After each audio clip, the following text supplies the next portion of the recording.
Hello friends, welcome back to my channel. Friend, जैसा कि आपको थंबनेल से पता चल गया होगा कि आज हम आपको एक्टिव एंड पैसिव वॉइस सिखाने वाले हैं। और फ्रेंड्स, ये एक ऐसा टॉपिक है जो लगभग सभी एग्जाम्स में आते हैं, चाहे कोई बोर्ड एग्जाम हो गया या फिर कोई कॉम्पिटिटिव एग्जाम्स हो गए। सभी एग्जाम्स में पैसिव वॉइस से रिलेटेड क्वेश्चन पूछे जाते हैं। हाँ, कहीं कहीं पे इसको चेंज करने के लिए दिया जाता है, एक्टिव वॉइस का सेंटेंस दिया जाएगा और उसको पैसिव वॉइस में आपको चेंज करना होगा। और कहीं कहीं पे ऑब्जेक्टिव टाइप भी क्वेश्चन पूछे जाते हैं, जिसमें एक एक्टिव वॉइस का सेंटेंस देगा और नीचे 4 ऑप्शन रहेंगे। उसमें जो करेक्ट वाला पैसिव वॉइस होगा उसको आपको टिक करना होता है। तो फ्रेंड्स, अगर आप करेक्ट ऑप्शन को चूज करना चाहते हैं तो उसके लिए आपको पैसिव वॉइस के सभी रूल्स पता होने चाहिए। और अगर देखा जाए तो पैसिव वॉइस एक बहुत ही इजी टॉपिक है। बस केवल जब आप नरेशन और पैसिव वॉइस ये दोनों टॉपिक जब पढ़ लेते हैं तो उसमें थोड़ा कंफ्यूजन हो जाता है। जैसे नरेशन में हो गया कि प्रेजेंट इंडेफिनिट को पास्ट इंडेफिनिट में चेंज करते हैं। पैसिव वॉइस में है कि प्रेजेंट इंडेफिनिट में प्रेजेंट कॉन्टिन्यूअस का हेल्पिंग वर्ब लगाते हैं। तो इन्हीं सब चीजों में थोड़ा सा कंफ्यूजन हो जाता है। So without wasting any more time, let's get started. सबसे पहले फ्रेंड्स, हम जान लेते हैं कि एक्टिव एंड पैसिव वॉइस होता क्या है और इसकी जरूरत क्यों पड़ती है। तो फ्रेंड, जब भी सेंटेंस में ये बताना इंपॉर्टेंट होता है कि ये जो एक्शन हो रहा है सेंटेंस में वो किसके द्वारा हो रहा है, यानी उसका सब्जेक्ट क्या है। जब भी सेंटेंस में हमारा फोकस सब्जेक्ट पे होता है तो वहां पे हम एक्टिव वॉइस का यूज करते हैं। बट कुछ केसेस में हमारा जो फोकस है वो सब्जेक्ट पे नहीं होता बल्कि ऑब्जेक्ट पे होता है। अब जैसे कहना हो कि किसी ने मेरी घड़ी चुरा ली, किसी ने मेरी घड़ी चुरा ली। अब इसमें किसने चुराया ये तो पता ही नहीं है, तो यानी कि किसी ने यहां पे कहने की जरूरत ही नहीं है। आप सीधे कह सकते हैं कि मेरी घड़ी चोरी हो गई, मेरी घड़ी चोरी हो गई। तो ये जो सेंटेंस हुआ ये पैसिव वॉइस का सेंटेंस है, क्योंकि इसमें सब्जेक्ट पे हमारा फोकस नहीं है। हमें ये इंपॉर्टेंट बताना कि मेरी घड़ी चोरी हुई। तो इसमें घड़ी क्या है? ऑब्जेक्ट है। हमारा फोकस जब ऑब्जेक्ट पे रहता है तो वो पैसिव वॉइस का सेंटेंस होता है। और आप में से बहुत से लोगों को ऐसा लगता होगा कि जो एक्टिव एंड पैसिव वॉइस का रूल हम इतना सारा पढ़ते हैं, बस केवल इसका एक ही पर्पज है कि एक्टिव वॉइस से पैसिव वॉइस में हमें चेंज करना आना चाहिए। बट अगर देखा जाए तो बहुत से ऐसे हिंदी के सेंटेंसेस भी होते हैं जिसको ट्रांसलेट करने के लिए हमें पैसिव वॉइस का यूज करना पड़ता है। फॉर एग्जाम्पल, कल स्कूल में मिठाइयां बांटी गई, कल स्कूल में मिठाइयां बांटी गई। अब इसमें किसने बांटा मिठाई, इस पे हमारा फोकस नहीं है, बल्कि क्या बांटा गया इस पे फोकस है, यानी कि ऑब्जेक्ट पे हमारा फोकस है। तो कल स्कूल में मिठाइयां बांटी गई, इस सेंटेंस को अगर आपको इंग्लिश में कहना हो या फिर ट्रांसलेट करना हो तो इसको डायरेक्ट आपको पैसिव वॉइस में ही बनाना होगा कि sweets were distributed in school yesterday. तो इसको पैसिव वॉइस में ही आप बना सकते हैं। अब जैसे चोर पकड़ा गया, चोर पकड़ा गया। अब किसने पकड़ा ये इसमें बताना इंपॉर्टेंट नहीं था, बल्कि किसे पकड़ा गया ये चीज इंपॉर्टेंट है बताना, यानी कि चोर को पकड़ा गया। तो यहाँ पे चोर जो है ये सब्जेक्ट नहीं है बल्कि ये ऑब्जेक्ट है। जो चोर को पकड़ेगा वो सब्जेक्ट होगा और जिसे पकड़ा गया वो तो ऑब्जेक्ट है। तो इस सेंटेंस में भी हमारा फोकस ऑब्जेक्ट पे है, इसलिए चोर पकड़ा गया ये भी जो सेंटेंस है ये पैसिव वॉइस में ट्रांसलेट होगा, द थीफ वॉज कॉट। तो आई होप फ्रेंड्स आपको समझ आया होगा कि ये पैसिव वॉइस आपके ट्रांसलेशन के लिए भी कितना इंपॉर्टेंट है। तो चलिए अब हम देख लेते हैं एक्टिव वॉइस से पैसिव वॉइस में चेंजिंग कैसे करते हैं। सबसे पहली बात कि इसमें आपको केस में भी चेंजिंग करना होगा। जैसे जो प्रोनाउन हमारे होते हैं I, we, you, they, he, she, it, ये सभी जो प्रोनाउन है इसके 3 केसेस होते हैं। ये सभी यहां पे कौन से केस हैं? ये एज अ सब्जेक्ट काम करते हैं तो इसको सब्जेक्टिव या फिर नॉमिनेटिव केस बोला जाता है। और अगर यही सब प्रोनाउन एक ऑब्जेक्ट की तरह यूज होते हैं तो इसका ऑब्जेक्टिव केस यूज होता है। और आई का ऑब्जेक्टिव केस मी होता है, वी का अस होता है, यू का यू ही रहता है, दे का देम होता है ऑब्जेक्टिव केस, ही का ऑब्जेक्टिव केस हिम होता है, टी का हर होता है और इट का इट ही रहता है। तो ये केस भी आपको इसमें याद होना चाहिए, तभी आप इसमें चेंजिंग कर पाएंगे। और तीसरा हमारा होता है पोजेसिव केस। पोजेसिव केस का यूज हम कब करते हैं? जब हमें पोजीशन दिखाना होता है, किसी चीज पर अपना अधिकार दिखाना होता है कि ये मेरा है, ये उसका है, तुम्हारा है, हमारा है, उनका है। तो ये पोजेसिव केस है, किसी चीज पर अधिकार दिखाने के लिए इसका यूज किया जाता है। जैसे कहना हुआ कि ये मेरा मार्कर है, ये मेरा मार्कर है, यानी कि इस मार्कर पर मेरा अधिकार है। तो मेरा शब्द यहां पे क्या कर रहा है, पोजीशन को दिखा रहा है, अधिकार को दिखा रहा है। तो आई का जो पॉजेसिव केस है वो क्या होता है, वो माई होता है, और एक माइन भी होता है। वी का आवर होता है, एक आवर्स भी होता है। यू का योर होता है और योर्स भी होता है। और दे का पॉजेसिव केस दियर होता है और दियर्स होता है। ही का हिज होता है। शी का हर और हर्स भी होता है। और इट का इट होता है। तो ये केस भी आपको पता होना चाहिए। और नरेशन अगर आपने पढ़ा होगा तो नरेशन में भी ये चीज इंपॉर्टेंट होता है। और लेकिन नरेशन में आपको तीनों केसेस याद होना चाहिए, क्योंकि तीनों केस में चेंजिंग होता है। But active and passive voice में केवल दो ही केस में चेंजिंग होता है, सब्जेक्टिव और ऑब्जेक्टिव केस में। क्योंकि पैसिव वॉइस का रूल ये होता है कि हम क्या करते हैं, सेंटेंस के ऑब्जेक्ट को एज अ सब्जेक्ट लिखते हैं और सब्जेक्ट को एज एन ऑब्जेक्ट लिखते हैं। तो ऑब्जेक्ट को सब्जेक्ट बना देते हैं, सब्जेक्ट को ऑब्जेक्ट बना देते हैं। और इसकी जरूरत हमें क्यों पड़ती है, मान लीजिए ऑब्जेक्ट मी है और उसको हमें सब्जेक्ट बनाना है, तो सब्जेक्ट बनाते समय सब्जेक्टिव केस लिखा जाता है, तो मी का सब्जेक्टिव केस आई हो जाएगा। अब मान लीजिए सब्जेक्ट हमारा वी है, इसको ऑब्जेक्ट बनाना है, तो ऑब्जेक्ट बनाते समय ऑब्जेक्टिव केस का यूज करते हैं, और वी का ऑब्जेक्टिव केस अस होता है, तो जब इसको ऑब्जेक्ट की जगह पर रखेंगे तो वी का अस हो जाएगा। तो इस तरह से इसमें सब्जेक्टिव और ऑब्जेक्टिव केस में ही चेंजिंग होता है। पैसिव वॉइस में जो पॉजेसिव केस है ये चेंज नहीं होता है। अब इस चेंजिंग को याद रखने के लिए हम बच्चों को इस तरीके से अपने कोचिंग इंस्टीट्यूट में भी बताते हैं, थोड़ा इसमें सुर ताल लगा के, ताकि ये याद रहे। आप ऐसे इसको याद रख सकते हैं कि आई होगा तो मी होगा और मी होगा तो आई होगा। यानी कि एक्टिव वॉइस में अगर आई रहेगा तो उसको मी कर दिया जाता है, और मी रहेगा तो आई कर दिया जाएगा। और वी होगा तो अस होगा तो वी होगा। अरे दे होगा तो देम होगा तो दे होगा। ही होगा तो हिम होगा तो ही होगा। और शी होगा तो हर होगा तो शी होगा। इस तरीके से आप इसको ऐसे याद भी कर सकते हैं। तो चलिए, अब केस तो हो गया, कैसे आप सब्जेक्ट को ऑब्जेक्ट, ऑब्जेक्ट को सब्जेक्ट बनाएंगे, ये तो क्लियर हो गया। अब इसके बाद दूसरी चीज इसमें याद रखना है कि पैसिव वॉइस में हमेशा वर्ब की थर्ड फॉर्म का यूज करते हैं। पैसिव वॉइस में अगर हम चेंज कर रहे हैं सेंटेंस को, तो उसमें हमेशा ही वर्ब की थर्ड फॉर्म का ही यूज करेंगे, चाहे वो कोई भी टेंस हो या फिर उसमें कोई मॉडल वर्ब यूज हुआ हो, चाहे वो एक इंपेरेटिव सेंटेंस हो, उसमें वर्ब की थर्ड फॉर्म जरूर आती है पैसिव वॉइस में। तो ये इसमें कंफ्यूजन नहीं रखना है कि इसमें कौन सा फॉर्म यूज करें इस टेंस के पैसिव वॉइस में। सभी टेंस के पैसिव वॉइस में वर्ब की थर्ड फॉर्म ही लगाएंगे। और अगली चीज, जब भी हम इस सब्जेक्ट को ऑब्जेक्ट बनाते हैं तो जनरली उसके पहले बाय का यूज कर देते हैं। मान लीजिए आई को जब हम ऑब्जेक्ट बनाएंगे तो मी लिखने से पहले बाय का यूज करेंगे, बाय मी। अगर वी सब्जेक्ट है उसको ऑब्जेक्ट बनाएंगे तो अस के पहले बाय आ जाएगा, बाय अस हो जाएगा। अगर दे है इसको देम करेंगे तो इसके पहले भी बाय का यूज करेंगे, बाय देम। हाँ, कुछ इसमें एक्सेप्शन भी होता है, कुछ केसेस ऐसे होते हैं जिसमें बाय की जगह पे अदर प्रेपोजिशंस भी आ जाते हैं। उसके लिए मैंने एक सेपरेट वीडियो बनाया हुआ है पैसिव वॉइस के एक्सेप्शन का, उसका लिंक आपको डिस्क्रिप्शन में मिल जाएगा, वहां से जाके आप उसको देख सकते हैं। तो चलिए, अब हम इसके टेंस में चेंजिंग देख लेते हैं। तो चलिए अब हम देखते हैं कि आप टेंस में कैसे चेंजिंग करते हैं इसमें। और सबसे पहली चीज, आपको ये कंफ्यूजन दूर रखना है नरेशन और पैसिव वॉइस वाला। नरेशन में प्रेजेंट को पास्ट में किया जाता है, लेकिन पैसिव वॉइस में ऐसा नहीं होता है। अब इसमें टेंस में चेंजिंग करने का नियम क्या है, जितने भी इंडेफिनिट टेंस यानी तीनों indefinite, present indefinite, past indefinite, future indefinite, इन तीनों इंडेफिनिट में इसके कॉन्टिन्यूअस का हेल्पिंग ऑफ यूज करेंगे। मान लीजिए प्रेजेंट इंडेफिनिट है तो उसके पैसिव वॉइस में प्रेजेंट के कॉन्टिन्यूअस का हेल्पिंग ऑफ यूज होगा, यानी is am are. Past indefinite है तो पास्ट कॉन्टिन्यूअस का हेल्पिंग ऑफ यूज करेंगे, वॉज वर। फ्यूचर इंडेफिनिट है तो फ्यूचर कॉन्टिन्यूअस का हेल्पिंग ऑफ यूज करेंगे, विल बी या शैल बी।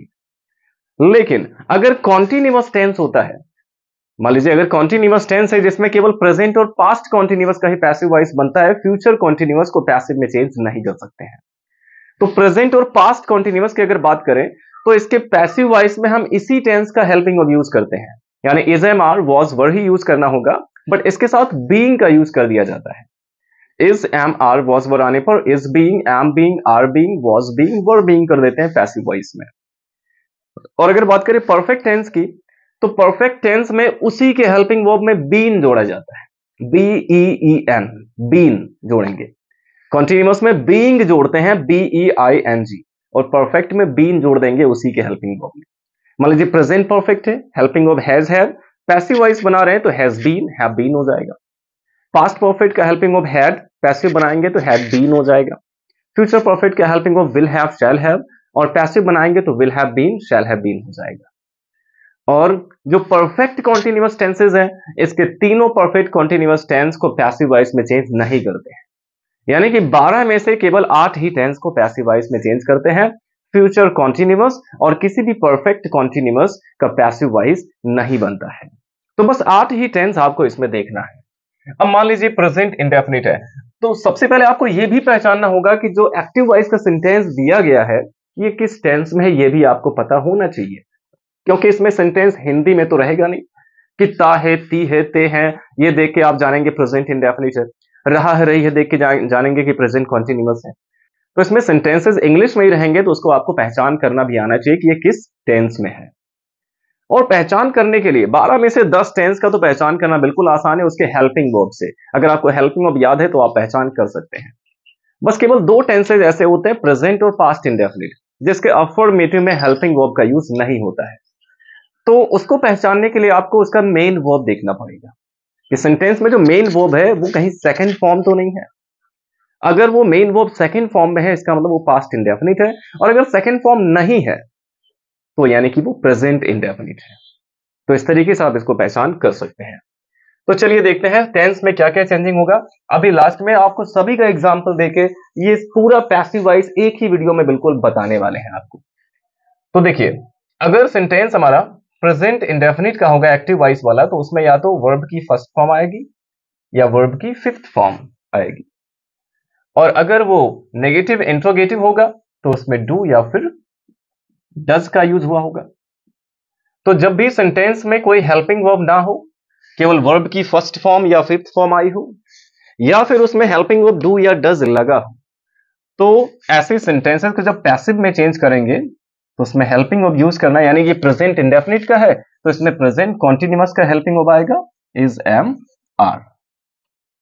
केवल उसके हेल्पिंग वर्ब से ही हमें मतलब है। ऐसा नहीं कॉन्टिन्यूअस में आईएनजी लगाते हो तो इसमें भी आईएनजी लगा देंगे, इसमें वर्ब की थर्ड फॉर्म ही लगाएंगे। पैसिव वॉइस में हमेशा वर्ब की थर्ड फॉर्म ही आएगी, केवल आपको उस टेंस का हेल्पिंग वर्ब ही लेना है।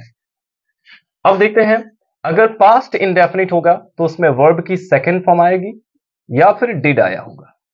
तो इससे हम पहचान जाएंगे कि वो पास्ट इंडेफिनिट है, और उसके पैसिव वॉइस में यूज करेंगे पास्ट कॉन्टिन्यूअस का हेल्पिंग वर्ब वाज या वर। अब देखते हैं फ्यूचर इंडेफिनिट, जिसका हेल्पिंग वर्ब विल या शैल होता है। जब ये फ्यूचर इंडेफिनिट है तो इसमें फ्यूचर कॉन्टिन्यूअस का हेल्पिंग वर्ब लगाएंगे, जो कि होता है विल बी या शैल बी।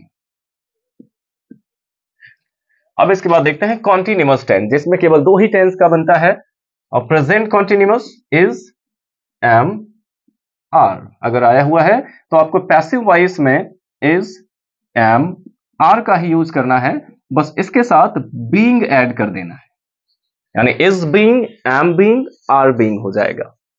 और अगर पास्ट कॉन्टिन्यूअस है जिसमें वॉज या वर का यूज हुआ हो, तो उसको जब आप पैसिव वॉइस में चेंज करेंगे तो उसमें भी हेल्पिंग वर्ब वॉज या वर का ही यूज करेंगे, बट इसके साथ भी बीइंग ऐड कर देंगे।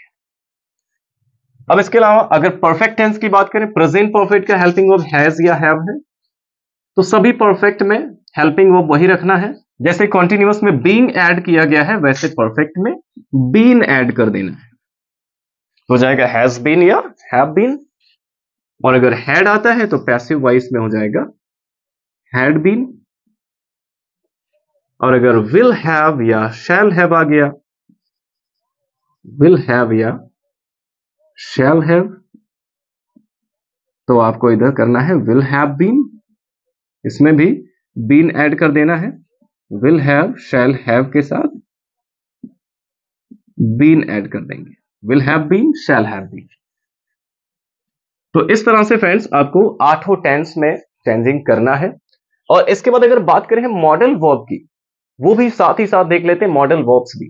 मॉडल वर्ब की अगर बात करें तो इसमें जितने भी मॉडल वर्ब्स होते हैं, मॉडल वर्ब्स जो भी होते हैं, जैसे may, can, should, must, ought to, या फिर वुड, शुड, कुड, माइट, जितने भी मॉडल वर्ब्स हैं, या फिर is to, am to, are to, was to, were to, has to, have to, had to, will have to, shall have to, जो भी modal verbs हैं, इसको जब हम पैसिव वॉइस में चेंज करते हैं तो उसी मॉडल वर्ब के साथ बी ऐड कर देते हैं। मान लीजिए कैन है तो कैन भी हो जाएगा, शुड है शुड भी हो जाएगा, मस्ट है तो मस्ट भी हो जाएगा, ऑट टू है तो ऑट टू भी हो जाएगा। तो मॉडल वर्ब्स में क्या करते हैं, उसमें भी बी के साथ वर्ब की थर्ड फॉर्म का यूज करते हैं। हाँ, कुछ ऐसे मॉडल वर्ब्स होते हैं जिसमें हैव ऐड हुआ होता है, जैसे हो गया वुड हैव, अगर कहीं पे आ गया वुड हैव, या फिर could have, would have, could have, should have, should have, must have. अगर इसमें केवल हैड आया हुआ है, हैड के बाद टू ना हो, would have, could have, should have, must have, ought to have, अगर ये सब आते हैं, तो हैव अगर आता है तो आप बी नहीं बल्कि इसके साथ बीन ऐड कर देंगे, तो हो जाएगा would have been, could have been, should have been, must have been, passive voice में। तो इस तरह से आप सभी टेंसेस और मॉडल वर्ब्स को पैसिव वॉइस में चेंज कर सकते हैं, और इन सभी के साथ आपको वर्ब की थर्ड फॉर्म का ही यूज करना है। तो इस तरह से फ्रेंड्स आप देख सकते हैं कि एक ही साथ इस पूरे व्हाइट बोर्ड पर मैंने पूरा का पूरा पैसिव वॉइस आपको बता दिया, केवल इंपेरेटिव सेंटेंस को छोड़कर। तो आप चाहें तो इसका स्क्रीनशॉट ले लीजिए और इसके बाद हम एग्जाम्पल से इसको समझ लेते हैं। तो फ्रेंड्स आपके टाइम की बचत करने के लिए यहाँ पे हम अलग अलग टेंसेस के कुछ एग्जाम्पल ऑलरेडी यहाँ पे लिख लिए हैं, और इसको हम आपको पैसिव वॉइस में चेंज करके बताने वाले हैं। ये अलग अलग टेंसेस के और अलग अलग टाइप के सेंटेंसेस है, कोई अफर्मेटिव, कोई नेगेटिव, कोई इंट्रोगेटिव, इस टाइप के। तो चलिए पहला एग्जाम्पल हम देखते हैं। मिस्टर शर्मा टीचर्स अस इंग्लिश। मिस्टर शर्मा टीचर्स अस इंग्लिश। सबसे पहले आपको एक्टिव वॉइस के सेंटेंस को ये आइडेंटिफाई करना होगा कि वो किस टेंस में है। तो यहां पर देखिए टीचर्स, इसमें ES आया हुआ है, यानी ये फिफ्थ फॉर्म है सिंगुलर फॉर्म वर्ब की, जो कि केवल प्रेजेंट इंडेफिनिट टेंस में यूज होता है। तो ये आप पहचान जाएंगे कि प्रेजेंट इंडेफिनिट का है। अब देखेंगे कि ये स्टार्ट किससे हुआ है, यानी किस टाइप का सेंटेंस है। ये सब्जेक्ट से स्टार्ट हुआ है, यानी कि असर्टिव है। तो सबसे पहले हम इसके पैसिव वॉइस को भी सब्जेक्ट से स्टार्ट करेंगे। आपको याद रखना है कि एक्टिव वॉइस जिससे स्टार्ट होगा, पैसिव वॉइस को भी उसी से स्टार्ट करना है। ये सब्जेक्ट से स्टार्ट है, तो इसको भी हम पैसिव वॉइस को भी सब्जेक्ट से स्टार्ट करेंगे। और पैसिव वॉइस में हम सब्जेक्ट किसको बनाते हैं, एक्टिव वॉइस के ऑब्जेक्ट को। और इस सेंटेंस में अगर देखा जाए तो इसमें दो दो ऑब्जेक्ट हैं, एक है अस और दूसरा है इंग्लिश। दो दो ऑब्जेक्ट हैं, तो जब भी कहीं पे दो दो ऑब्जेक्ट आ जाए तो आप किसको सब्जेक्ट बनाएंगे। आप हमेशा याद रखिए कि जब दो ऑब्जेक्ट आ जाते हैं या दो से भी अधिक ऑब्जेक्ट हो, तो हमेशा ही आप उस ऑब्जेक्ट को सब्जेक्ट बनाएंगे जो वर्ब के सबसे नजदीक होगा। जो ऑब्जेक्ट वर्ब के सबसे नजदीक हो, केवल उसी को सब्जेक्ट बनाएंगे। वैसे अगर चाहे तो इंग्लिश को भी सब्जेक्ट बना सकते हैं, लेकिन कहीं कहीं पे ऐसा होता है कि कोई जो ऑब्जेक्ट दिया गया उसके पहले एक प्रेपोजिशन आया होता है। तो अगर कोई प्रेपोजिशन आ गया किसी भी ऑब्जेक्ट के पहले, यानी कोई प्रेपोजिशनल ऑब्जेक्ट है, तो उसको हम सब्जेक्ट नहीं बना सकते हैं। तो यहां पे सबसे पहले हम क्या करेंगे, अस को सब्जेक्ट बनाएंगे, और सब्जेक्ट बनाते समय सब्जेक्टिव केस लिखते हैं, इसलिए अस का सब्जेक्टिव केस वी हो जाएगा। अब देखिए प्रेजेंट इंडेफिनिट टेंस का है, तो इसमें प्रेजेंट कॉन्टिन्यूअस का हेल्पिंग ऑफ लगाना है, जो कि इज एम आर होता है, और वी के साथ आर का यूज करते हैं। और पैसिव वॉइस में हमेशा वर्ब की थर्ड फॉर्म लगाते हैं, तो टीच का थर्ड फॉर्म टॉट हो जाएगा। ये हो गया वी आर टॉट। और थर्ड फॉर्म के बाद जो इसमें अदर ऑब्जेक्ट बचा हुआ है उसको आप लिख सकते हैं English. We are taught English. अब इसमें बचा सब्जेक्ट मिस्टर शर्मा, इसको हम ऑब्जेक्ट की जगह पे लाएंगे, तो इनके पहले बाय का यूज करेंगे, तो हो जाएगा बाय मिस्टर शर्मा। तो ये पैसिव वॉइस में चेंज हो गया सेंटेंस हमारा कि we are taught English by mister Sharma. अब देखिए अगला सेंटेंस है she did not return my books that day, यानी कि उसने उस दिन मेरी किताबें नहीं लौटाई थी। अब यहां पर देखिए इसमें डिड नॉट आया हुआ है, यानी ये पास्ट इंडेफिनिट टेंस का है, और ये भी सब्जेक्ट से स्टार्ट है, तो पैसिव वॉइस को भी हम सब्जेक्ट से स्टार्ट करेंगे। और सब्जेक्ट किसको बनाएंगे, जो वर्ब के सबसे नजदीक है। वर्ब के बाद आया हुआ है माई बुक्स, तो यहाँ पे सबसे पहले माई बुक्स को सब्जेक्ट बना देंगे। अब क्योंकि ये पास्ट इंडेफिनिट है तो इसके पैसिव में पास्ट कॉन्टिन्यूअस का हेल्पिंग वर्ब वाज वर लगाएंगे, और बुक में यहाँ पे एस ऐड हुआ यानी प्लूरल है, इसलिए यहाँ पे वर का यूज होगा, तो हो जाएगा माई बुक्स वर। और इसमें देखिए हेल्पिंग वर्ब के बाद नॉट है, तो यहां भी हेल्पिंग वर्ब के बाद नॉट का यूज कर देंगे, नॉट। फिर वर्ब यहां पे है तो वर्ब लिखेंगे, लेकिन थर्ड फॉर्म, पैसिव वॉइस में हमेशा ही वर्ब की थर्ड फॉर्म। तो हो गया my books were not returned. अब इसमें जो दैट डे है ये एक टाइम है, और टाइम को हमेशा लास्ट में रखेंगे, तो यहाँ पे अब शी को हम बना देंगे ऑब्जेक्ट, तो हो जाएगा बाय, और शी को ऑब्जेक्ट बनाएंगे तो ऑब्जेक्टिव केस हर हो जाएगा, बाय हर। लास्ट में यहां पे लिख सकते हैं दैट डे। तो ये बन गया कि my books were not returned bye her that day. तरीके से आप इसको बना सकते हैं। अब देखिए अगला एग्जांपल है कि are you driving your father's car. R, ये आर से स्टार्ट हो गया, यानी कि हेल्पिंग वर्ब से स्टार्ट है, और ये किस टेंस में है, इसमें आर के साथ आईएनजी फॉर्म है, यानी प्रेजेंट कॉन्टिन्यूअस का है ये। और जब एक्टिव वॉइस हेल्पिंग वर्ब से स्टार्ट होगा तो पैसिव वॉइस को भी हेल्पिंग वर्ब से स्टार्ट करना है, और कॉन्टिन्यूअस टेंस में हम हेल्पिंग वर्ब उसी टेंस का लगाते हैं, पैसिव में भी केवल उसमें बीइंग ऐड कर देते हैं। तो यानी कि जब एक्टिव वॉइस में इज एम आर है तो पैसिव वॉइस में भी इज एम आर का ही यूज करेंगे, लेकिन वो इज एम आर का यूज हम किसके अकॉर्डिंग करेंगे, एक्टिव वॉइस के ऑब्जेक्ट के अकॉर्डिंग करेंगे। यहां पे सब्जेक्ट यू को देख के इज एम आर नहीं लगाना है, बल्कि पैसिव वॉइस में हेल्पिंग वर्ब का यूज एक्टिव वॉइस के ऑब्जेक्ट के अकॉर्डिंग करेंगे, जो कि योर फादर्स कार। और योर फादर्स कार ये तो सिंगुलर ही है, तुम्हारे पिताजी की कार सिंगुलर है, एक ही कार है, तो इसलिए यहां पे किसका यूज करेंगे, इज का यूज कर देंगे। अब यहां पे सब्जेक्ट है तो योर फादर्स कार, इस पूरे को यहां पे सब्जेक्ट बना देंगे, हो जाएगा इज योर फादर्स कार। अब इसमें वर्ब है ड्राइविंग, तो क्या करेंगे, इसमें बीइंग का यूज पहले करके फिर वर्ब की थर्ड फॉर्म लिखेंगे, क्योंकि ये कॉन्टिन्यूअस टेंस में है तो पहले बीइंग का यूज करेंगे, फिर ये ड्राइव का थर्ड फॉर्म यहां पे आ जाएगा, driven. Is your father's car being driven, और यहां पे सब्जेक्ट यू है, इसको इधर लेके आएंगे तो बाय यू हो जाएगा। देखिए जब एक्टिव वॉइस हेल्पिंग वर्ब से स्टार्ट होगा तो पैसिव वॉइस को भी हेल्पिंग वर्ब से स्टार्ट करना है। तो नेक्स्ट एग्जांपल देखते हैं कि व्हाई हैव यू स्लैप्ड हर। अब ये जो एग्जांपल है ये देखिए व्हाई यानी क्वेश्चन वर्ड से स्टार्ट हो गया है। जब एक्टिव वॉइस क्वेश्चन वर्ड से स्टार्ट होगा तो पैसिव वॉइस को भी क्वेश्चन वर्ड से स्टार्ट करेंगे, तो यहां पे पहले क्वेश्चन वर्ड व्हाई आ जाएगा। अब यहां हेल्पिंग वर्ब हैव है तो यहां भी हैज या हैव ही होना चाहिए, लेकिन अब हैज लगाएं या हैव लगाएं, इसके लिए ऑब्जेक्ट पे आए। पैसिव वॉइस में हेल्पिंग वर्ब यूज करते समय ऑब्जेक्ट को पहले देखना होगा, ऑब्जेक्ट हर है, सब्जेक्ट बनाएंगे तो सी हो जाएगा, और सी थर्ड पर्सन सिंगुलर है तो इसके साथ हैज का यूज होगा, तो ये चीज आपको याद रखना होगा। तो यहां पे हो गया व्हाई हैज। अब यहां सब्जेक्ट है तो हर को सब्जेक्ट बना देंगे, सब्जेक्टिव केस सी हो जाएगा। अब has, have, had, will have, shall have आने पर पैसिव में बीन जोड़ते हैं, तो यहां पे बीन जोड़ देंगे, और बीन के बाद वर्ब की थर्ड फॉर्म लिखनी है तो यहां पे स्लैप्ड ही हो जाए, क्योंकि परफेक्ट टेंस है ये और इसमें ऑलरेडी थर्ड फॉर्म दिया रहता है। हो गया why has she been slapped, और इसमें सब्जेक्ट यू है, इसको ऑब्जेक्ट बनाएंगे तो हो जाएगा by you. Why has she been slapped by. Next example है why will he not give you his contact number. Why will he not give you his contact number, तो ये भी वाई से स्टार्ट हो गया है तो पैसिव वॉइस को भी वाई से स्टार्ट करेंगे। अब इसमें विल आ गया है तो यहां भी विल या शैल होना चाहिए, लेकिन विल या शैल हम लगाएंगे इसके ऑब्जेक्ट के अकॉर्डिंग। ऑब्जेक्ट यू है और यू के साथ भी विल का ही यूज होता है, इसलिए यहां पे विल आया। अगर यहाँ पे ऑब्जेक्ट मी या अस होता तो यहाँ पे शैल हो जाता, तो इसमें यू है तो इसलिए विल का ही यूज करेंगे।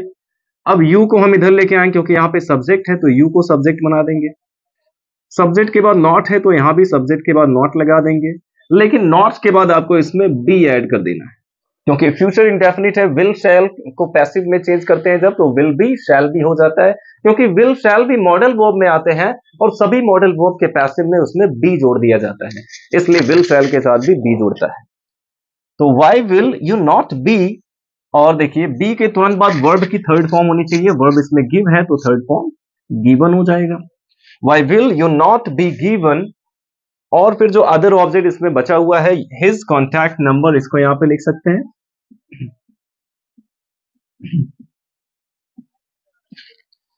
और अब बचा इसमें क्या, इसमें सब्जेक्ट बचा हुआ है, सब्जेक्ट को उधर लेके जाएंगे तो बाय हिम हो जाएगा, ही है तो हिम हो जाएगा। Why will you not be given his contact number by him, इस तरीके से बनाएंगे। नेक्स्ट है who teaches you maths, who teaches you maths. तो देखिए फ्रेंड, जब भी एक्टिव वॉइस हु से स्टार्ट हो जाता है तो उसको पैसिव में चेंज करने का रूल थोड़ा सा डिफरेंट हो जाता है। तो आपको याद रखना है कि जब भी हु से स्टार्ट होगा एक्टिव वॉइस, तो पैसिव वॉइस में सबसे पहले बाय होम का यूज करेंगे। बस आपको ये याद रखना है कि उसमें कहीं पे नो या मैरी जैसा वर्ड नहीं होना चाहिए। अगर नो या मैरी आया है तो बाय होम की जगह पे टू होम हो जाता है। तो ये एक्सेप्शन वाली वीडियो में आपको बताया गया, जिसका लिंक डिस्क्रिप्शन में दिया गया है। तो इस वीडियो को देखने के बाद आप उस वीडियो को जरूर देखिएगा ताकि कोई भी रूल आपसे छूटा ना रह जाए। तो जाएगा सबसे पहले यहाँ पे बाय होम, लेकिन बाय होम का यूज करने के तुरंत बाद हेल्पिंग वर्ब आना चाहिए, ये याद रखना है। जैसे ही आप बाय होम का यूज करेंगे तुरंत हेल्पिंग वर्ब होना चाहिए। और इसके लिए देखेंगे ये किस टेंस में है। तो टीचर्स, ES इसमें आया हुआ है प्रेजेंट इंडेफिनिट, यानी यहाँ पे इज एम आर का यूज करेंगे। बट इज एम आर का यूज करने के लिए हमें ऑब्जेक्ट को देखना पड़ेगा, और इसमें पहला ऑब्जेक्ट यू है। और अगर हम यू को सब्जेक्ट बनाते हैं तो यू के साथ किसका यूज होगा, आर का यूज होगा। तो यहाँ पे आर का यूज कर देंगे, बाय होम आर। अब यू को सब्जेक्ट बनाएंगे, फिर टीच का थर्ड फॉर्म यहाँ पे यूज करेंगे टॉट, और फिर अदर ऑब्जेक्ट यहाँ पे बचा हुआ है मैथ्स। अब क्योंकि इसमें बाय सबसे पहले ही आ गया, इसलिए लास्ट में बाय का यूज होगा नहीं, हो गया by whom are you taught maths. तो इस तरह से आपको बाय होम का यूज करना होगा जब भी ये हु से स्टार्ट होगा। तो आई होप फ्रेंड्स ये इतना आपको समझ में आ गया होगा।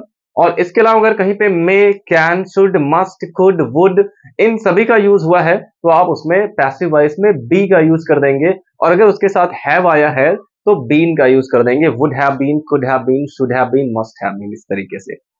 तो चलिए फ्रेंड्स, ये टेंस का और मॉडल वर्ब का सेंटेंस तो हो गया, बट अब हम देख लेते हैं कि हम इंपेरेटिव सेंटेंस को पैसिव वॉइस में कैसे चेंज करते हैं, जिसमें से मोस्टली क्वेश्चन आपके एग्जाम में पूछे जाते हैं। तो फ्रेंड्स, इंपेरेटिव सेंटेंस का पहचाने कि वो हमेशा वर्ब से स्टार्ट होता है। इंपेरेटिव सेंटेंस हमेशा वर्ब से स्टार्ट होता है, जैसे ओपन द डोर। तो इसमें जो ओपन है क्या है, एक वर्ब है, तो यानी कि ये सेंटेंस एक इंपेरेटिव सेंटेंस है। तो इसमें दो टाइप के क्वेश्चन आपको मिलेंगे, एक तो जिसमें ऑब्जेक्ट दिया गया होगा और दूसरा जिसमें ऑब्जेक्ट नहीं दिया गया होगा। तो सबसे पहले हम देखते हैं ऑब्जेक्ट वाले इंपेरेटिव सेंटेंस। जिसमें ऑब्जेक्ट दिया गया होगा उसमें आपको क्या करना है, सबसे पहले पैसिव वॉइस में लेट का यूज कर देना है। अगर ऑब्जेक्ट दिया गया है तो फर्स्ट ऑफ ऑल आप क्या करेंगे, इसमें लेट का यूज कर देंगे, और उसके बाद जो भी ऑब्जेक्ट दिया गया है उसको सब्जेक्ट बनाएंगे, और सब्जेक्ट के बाद आपको बी का यूज करना होगा, फिर वर्ब की थर्ड फॉर्म। और अगर आप चाहें तो इसमें बाय यू का भी यूज कर सकते हैं, जो कि ऑप्शनल है, नहीं भी करेंगे तो कोई दिक्कत नहीं है। सबसे पहले लेट का यूज, फिर ऑब्जेक्ट को सब्जेक्ट, फिर बी का यूज करके वर्ब की थर्ड फॉर्म। इस तरह से आपको इंपेरेटिव सेंटेंस को पैसिव में चेंज करना होगा जब उसमें ऑब्जेक्ट दिया गया होगा। जैसे हो गया open, open the window, open the window.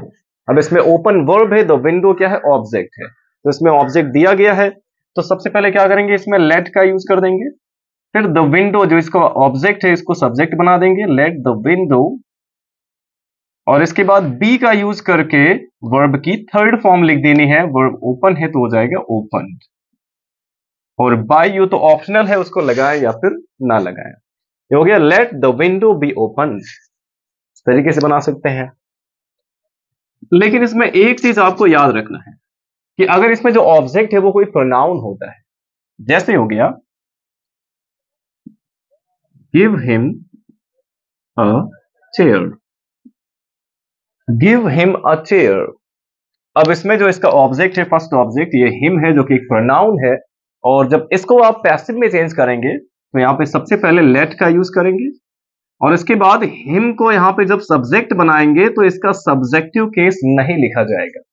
आपको यही याद रखना है कि जब किसी प्रोनाउन को हम लेट के बाद रखते हैं तो हमेशा ऑब्जेक्टिव केस नहीं रखते हैं। यहां पे इसका केस चेंज नहीं होगा, क्योंकि लेट को अगर देखा जाए तो ये भी एक वर्ब है, ये पॉजिटिव वर्ब होता है, और वर्ब के बाद हमेशा कोई भी प्रोनाउन ऑब्जेक्टिव केस में आता है, इसलिए यहाँ पे हिम ही रहेगा। और फिर इसमें बी का यूज करके गिव का थर्ड फॉर्म लिख देंगे, गिवन। अदर ऑब्जेक्ट जो बचा अ चेयर, इसको लिख सकते हैं। ये हो गया let him be given a chair. तो इस तरह से आप ऐसे सेंटेंसेस को पैसिव में चेंज कर सकते हैं। अब एक छोटा सा सेंटेंस यहाँ पे और देख लेते हैं, क्योंकि छोटे छोटे सेंटेंस हमको ज्यादा कंफ्यूज करते हैं। जैसे हो गया डू इट, मान लीजिए है डू इट, और इसको आपको पैसिव वॉइस में चेंज करना है, डू इट। तो कैसे चेंज करेंगे इसको? सबसे पहले लेट का यूज कर देंगे, क्योंकि इसमें एक वर्ब है और एक ऑब्जेक्ट है, तो पहले लेट आएगा, फिर इट को हम यहाँ पे सब्जेक्ट बना देंगे, लेट इट, और फिर बी का यूज करेंगे, फिर डू का थर्ड फॉर्म हो जाएगा डन, और अगर चाहे तो इसमें लास्ट में बाई यू भी ऐड कर सकते हैं। हो गया let it be done by you, या फिर केवल लेट इट बी डन। इस तरह से आप इसको चेंज कर सकते हैं पैसिव में, जिसमें ऑब्जेक्ट दिया गया होगा। बट अगर किसी सेंटेंस में ऑब्जेक्ट दिया ही नहीं गया है, या फिर पहले हम देख लेते हैं, अगर ये डू नॉट या डोंट से स्टार्ट हो जाता है, तो आप क्या करेंगे? बस बी के पहले आपको नॉट लगा देना है। जैसे हो गया don't disturb him, don't disturb him. अब इसको पैसिव में चेंज करना है, और इसमें ऑब्जेक्ट दिया गया हिम, तो सबसे पहले लेट का यूज कर देंगे, फिर हिम को यहां सब्जेक्ट बना देंगे। अब इसमें बी के पहले नॉट लगा देंगे, तो नॉट बी हो जाएगा, लेट हिम नॉट बी। अब डिस्टर्ब का थर्ड फॉर्म हो जाएगा डिस्टर्ब्ड। तो इस तरीके से आप इसको चेंज कर सकते हैं, let him not be disturb. अगर डू नॉट या डोंट आ गया तो बस बी के पहले नॉट लगा देना है, लेकिन ऐसा तभी करना है, लेट का यूज स्टार्टिंग में तभी करना है जब इसमें ऑब्जेक्ट दिया गया होगा। अब जैसे आ गया डोंट शाउट, डोंट शाउट। अब इस सेंटेंस देखिए, शाउट के बाद तो कोई ऑब्जेक्ट इसमें है नहीं, तो इसको हम कैसे चेंज करेंगे जब इसमें ऑब्जेक्ट नहीं है? तो इस तरह के अब सेंटेंस अगर हमें दिए जाते हैं, तो क्या करना है? सबसे पहले आपको यू आर का यूज कर देना है। जब ऑब्जेक्ट नहीं होंगे तो सबसे पहले यू आर का यूज कर देंगे, फिर देखना है कि जो सेंटेंस है उसमें रिक्वेस्ट किया गया होगा तो रिक्वेस्टेड, अगर ऑर्डर दिया गया है तो ऑर्डर्ड, एडवाइस दिया गया है तो एडवाइज्ड, और अगर डू नॉट या डोंट से स्टार्ट हो गया, मना किया गया, तो फॉरबिडन का यूज कर सकते हैं, फॉरबिडन। और उसके बाद टू का यूज करके सीधे वर्ब की फर्स्ट फॉर्म लिखेंगे, और जो भी अदर वर्ड होगा उसको लिख देंगे। अब यहां पे टू के साथ फर्स्ट फॉर्म क्यों आ रहा है? क्योंकि ये इंफिनिटिव है, और इसमें थर्ड फॉर्म आ चुका है, रिक्वेस्टेड, ऑर्डर्ड, एडवाइज्ड, फॉरबिडन, ये सब थर्ड फॉर्म ही है। तो अब इसके एग्जाम्पल देख लेते हैं।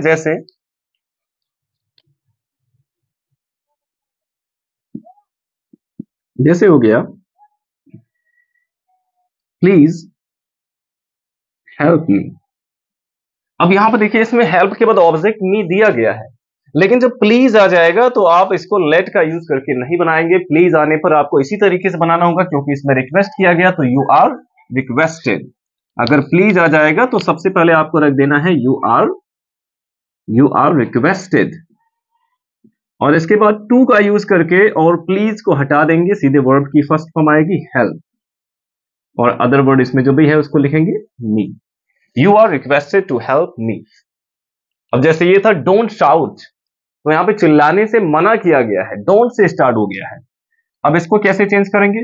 डू नॉट या डोंट से स्टार्ट हो, ऑब्जेक्ट ना दिया गया हो, तो सबसे पहले आप लगा सकते हैं you are forbidden, you are forbidden, और फिर टू का यूज करके और डोंट को हटा के सीधे वर्ब लिखेंगे शाउट, क्योंकि टू के तुरंत बाद वर्ब की फर्स्ट फॉर्म आती है, वर्ब इसमें शाउट है, तो हो जाएगा you are forbidden to shout. इस तरीके से बनाएंगे।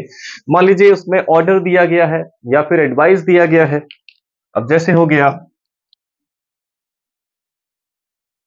बाथ डेली, यानी कि रोज नहाओ, बाथ डेली, तो इसमें एक एडवाइस दिया गया है और इसमें भी कोई ऑब्जेक्ट है नहीं, तो सबसे पहले क्या कर देंगे? You are advised, you are advised, फिर टू का यूज करके सीधे लिख देंगे bath daily. You are advise to bath daily.